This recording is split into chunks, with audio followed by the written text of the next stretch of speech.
Baik, secara singkat tadi kita bisa dengarkan bahwa beliau mendapatkan pertanyaan dari saudarinya, ya, tidak ada kata perintah wajib ya di terjemahan. Ya, ingat, di terjemahan. Tidak ditemukan di terjemahan kata wajib dari ayat-ayat yang bertutur tentang hijab. Tadi menyebutkan surah An-Nur dengan Al-Ahzab. Baik, sebelum kita sampai ke suratnya, itu tepatnya nanti di Quran surah ke-24 An-Nur ayat 31 dengan Al-Ahzab surah ke-33 ayat 59. Ya. Sebelum sampai kedua surah dan dua ayat itu, saya ingin berikan penjelasan dulu ya. Terjemah itu adalah tampilan ya, makna tekstual. Ya, tampilan makna tekstual dari sumber kalimat ya tertentu yang ingin disampaikan kepada kita, keumuman makna tekstualnya. Karena sifatnya tekstual, maka setiap katanya akan diterjemahkan per kalimat tanpa mengandung unsur-unsur hukum yang terdapat di dalamnya. Nah, jadi kalau terjemah itu secara umumnya belum mencakup tuh cakupan hukum, dia hanya menerjemahkan tekstual saja. Contoh begini, kalau di Quran ada qul, maka diterjemahkan dengan katakan. Nah, dia nggak akan berbicara apakah sifat katakan ini hukumnya wajib atau sunnah atau boleh saja. Yang penting ada qul, terjemahkan katakan. Ya, kutiba terjemahkan diwajibkan. Ya, misalnya di setiap kalimat akan diterjemahkan sesuai dengan katanya saja. Dan terkadang begini, terkadang bahkan terjemah itu tidak bisa masuk pada makna yang dalam yang membedakan dua kata yang mirip. Ya, padahal konteksnya bisa berbeda. Ya, diterjemahkannya sama. Contoh begini. Apa artinya insan? Manusia. Insan manusia. Apa artinya ins? Ya ma'syaral jinni wal ins. Manusia juga. Apa artinya nas? Qul a'udzu birabbin nas. Manusia juga. Bayangkan, ins manusia, insan manusia, nas manusia. Kalau ketiganya terjemahannya sama-sama manusia, kenapa diungkapkan dengan kata yang berbeda? Ya. Baik, wahyu pertama turun apa? Iqra, artinya apa? Bacalah. Nanti Anda buka Quran surah ke-29 ayat 45. Di situ tulisannya utslu ma uhya ilaika minal kitab. Ketika dibuka terjemahan, maknanya sama, bacalah. Yang satu bacalah, yang satu bacalah. Padahal dua katanya diungkapkan oleh Al-Quran dengan kata yang berbeda. Satu iqra, kedua utslu. Nah, karena itu, poin pertama, kita ingin ambil garis besar dulu bahwa terjemah itu tidak membawa hukum fikih. Ya, tapi hanya menampilkan makna tekstual dari rangkaian kata yang diterjemahkan. Ya, jadi hanya menampilkan kata tekstual saja. Kalau kita ingin mengambil hukum dari terjemahan itu, maka kembalikan kepada kalimat asalnya dengan menerapkan kaidah-kaidah hukumnya. Baik, contoh begini misalnya, kita kembalikan ke ayatnya. Baik, tadi di situ berbicara surat An-Nur, ya, surah ke-24 ayat 31. Itu berbicara tentang hijab. Ya, lebih tepatnya dasar hijab yang berbentuk yang paling dasar, yaitu kerudung. Ya, Allah berfirman, wa qul lil mu'minati yaghdudna min absarihinna. Dan Muhammad sallallahu alaihi wasallam katakan, ya, pada setiap perempuan beriman hendaknya ia memalingkan pandangannya dari yang dilarang. Ya, palingkan pandangannya dari yang dilarang. Wa yahfadna furujahunna, dan jaga kehormatan dirinya. Ya, jangan berzina, jangan selingkuh. Nah, yang paling menarik sampai nanti muncul kalimat dari Allah Subhanahu wa taala, wal yadribna bi khumurihinna ala juyubihinna. Ya. Ya, kata Allah sebelumnya, wala yubdina illa ma dhahara minha. Ya, jangan menampakkan tampilan dirinya kecuali yang tampak saja. Ada yang menafsirkan nanti wajah dengan telapak tangan.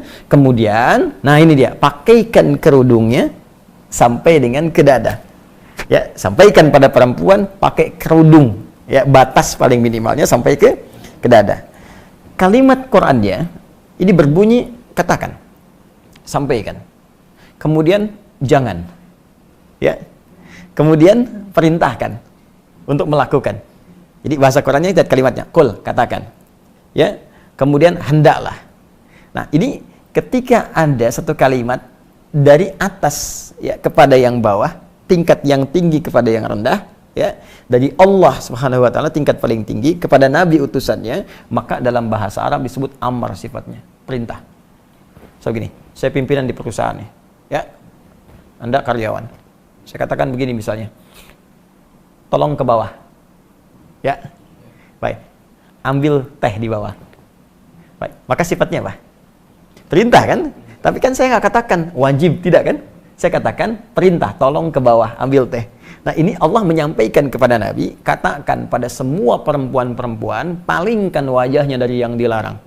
Jaga kehormatan dirinya, jangan berzina, jangan tampakkan bagian tubuhnya, kecuali yang biasa nampak saja. Baik, ada yang mengatakan wajah dan telapak tangan, lalu pakai kerudung sampai ke dada. Baik, karena kalimatnya sifatnya perintah, walaupun tidak mengandung kata langsung wajib di situ, maka dikembalikan kepada dasar fikih. Dasar fikih itu produk pembentuk hukum. Ya, jadi kalau Al-Quran sumber hukum, kalau menjadi sebuah ketentuan hukum namanya fikih. Fikih punya dasar, namanya qawaid fikih. Ya, pokoknya disebut usul fikih. Bingung ya?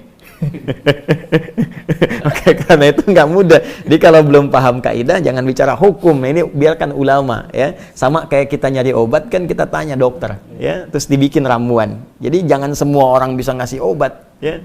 Semua ada spesialisasinya. Nah, maka di usul fikih ini ada kaidah berbunyi begini: al aslu fil amri lil wujub hatta yadullad dalilu ala khilafi. Ya, asal makna sebuah perintah itu mengandung hukum wajib. Ini tidak harus kalimatnya langsung berkata, saya wajibkan. Muhammad katakan pada umatmu, saya wajibkan. Tidak. Jadi setiap ada unsur perintah, ya, maka sifatnya wajib. Setiap ada unsur larangan, jangan. Jangan itu kan perintah untuk meninggalkan, disebut larangan. Perintah mengerjakan, perintah meninggalkan. Perintah meninggalkan disebut nahyun, larangan. Perintah mengerjakan disebut amrun, lakukan. Ya, maka sepanjang ada kalimat dari Allah, kerjakan, lakukan, itu sifatnya perintah. Maka dalam kaidah dasar fikih, dasar hukum Islam, jika ada nada perintah, maka sifatnya wajib. Kecuali ada keterangan lain yang menjadikan kewajiban itu turun tingkat hukumnya menjadi sunnah atau mubah standar. Nah, contoh, poligami.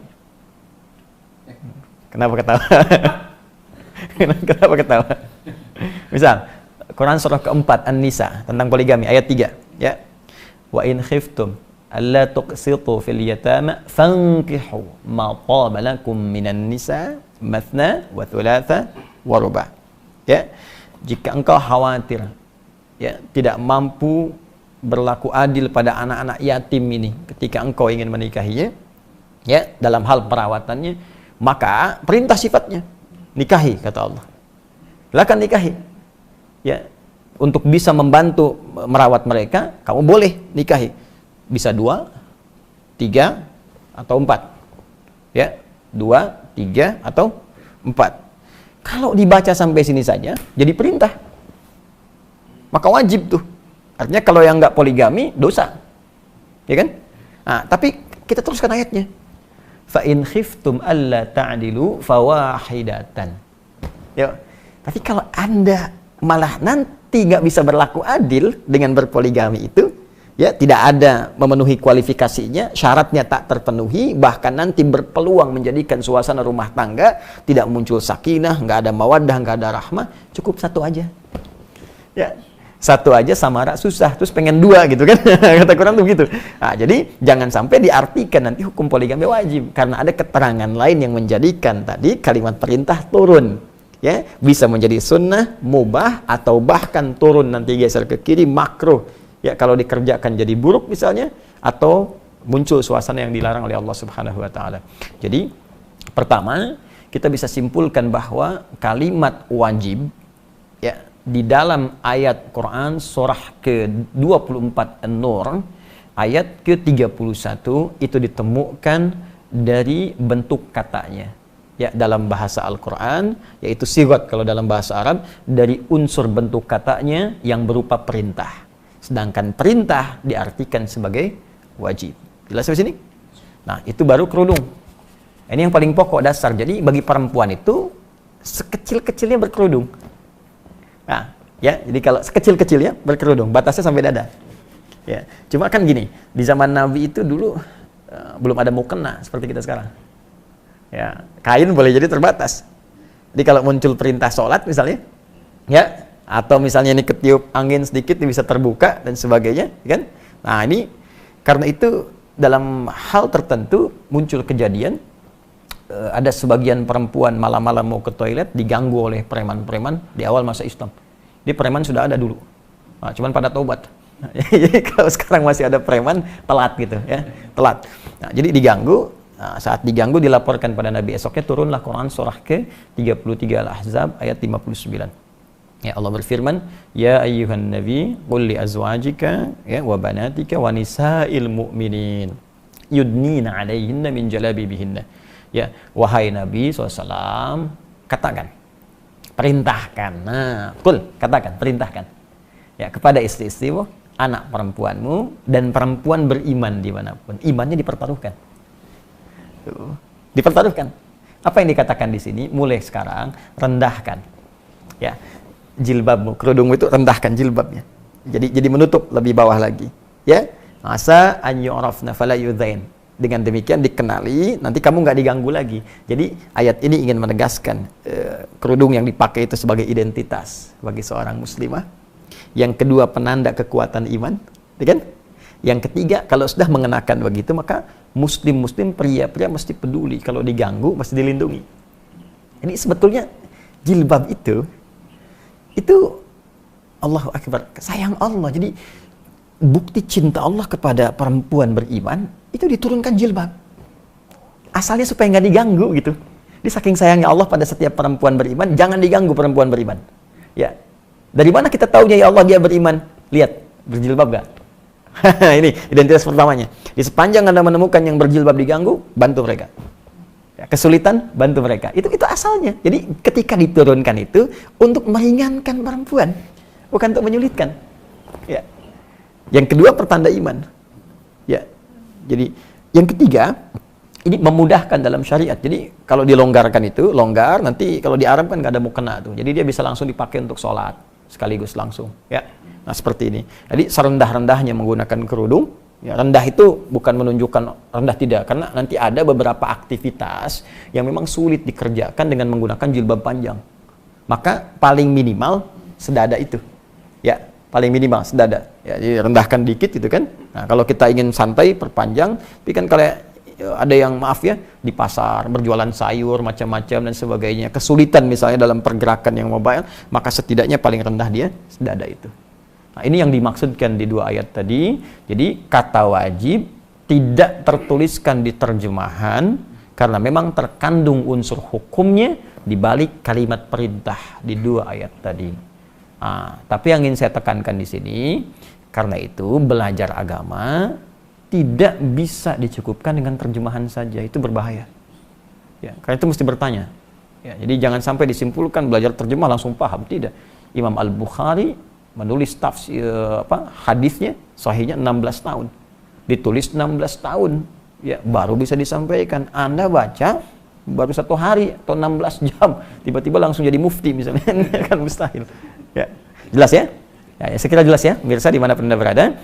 Jadi kesimpulan cepatnya, kata wajib bila pun tak terdapat secara tekstual di terjemahan, bukan berarti hukumnya hilang kewajiban, tapi dilihat dari makna yang terkandung di dalamnya. Jika dia berbentuk perintah, maka menjadi wajib. Jika kewajiban itu diikat dengan syarat-syarat atau kondisi tertentu, maka hukumnya bisa merubah sesuai dengan kadar perintah yang dimaksudkan. Wallahu ta'ala a'lam bissawab.